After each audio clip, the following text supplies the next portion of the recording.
Le roi Charles III et Emmanuel Macron se faisaient une joie de se retrouver dès ce dimanche 26 mars à Paris. Une visite de 3 jours était prévue pour le souverain britannique et son épouse Camilla Parker Bowles à quelques semaines de son couronnement, honorant la France de son tout premier voyage officiel depuis qu'il a accédé au trône d'Angleterre à la mort d'Élisabeth II en septembre 2022. Mais le beau programme qui l'attendait, Charles III ne pourra pas en profiter tout de suite. Comme annoncé ce vendredi 24 mars, sa visite n'aura finalement pas lieu. La sécurité du roi ne pouvant être assurée pleinement dans le contexte social que connaît la France aujourd'hui, il a finalement été décidé que le voyage serait reporté, une déception. Pour tous les intéressés, titre la presse britannique comme l'indique Le Figaro.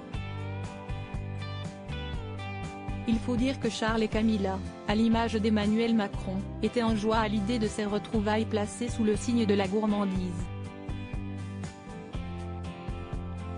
Un dîner réalisé par Anne-Sophie Pic et Yannick Aleno, 3 étoiles chacun au guide Michelin, était en effet prévu au château de Versailles le lundi soir.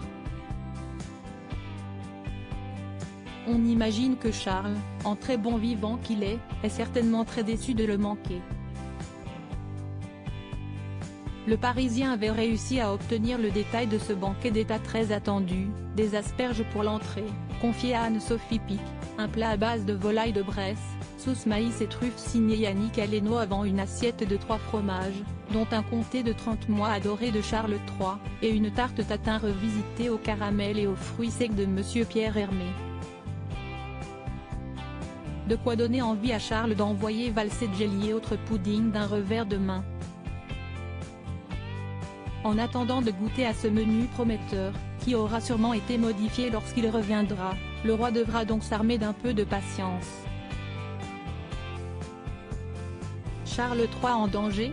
Avant qu'un report ne soit officiellement voté, plusieurs éventualités ont été proposées comme celle d'organiser le repas au palais de l'Élysée plutôt qu'au château de Versailles. Une option pas jugée suffisante pour assurer la tranquillité de Charles III. Si est-il la raison pour laquelle il a été jugé préférable de ne prendre aucun risque. D'autant plus que le couronnement du 6 mai approche à grands pas. Emmanuel Macron et Charles auront d'ailleurs l'occasion de s'y croiser puisque le président français a été convié à la cérémonie. Invitation à laquelle il a d'ores et déjà répondu présent.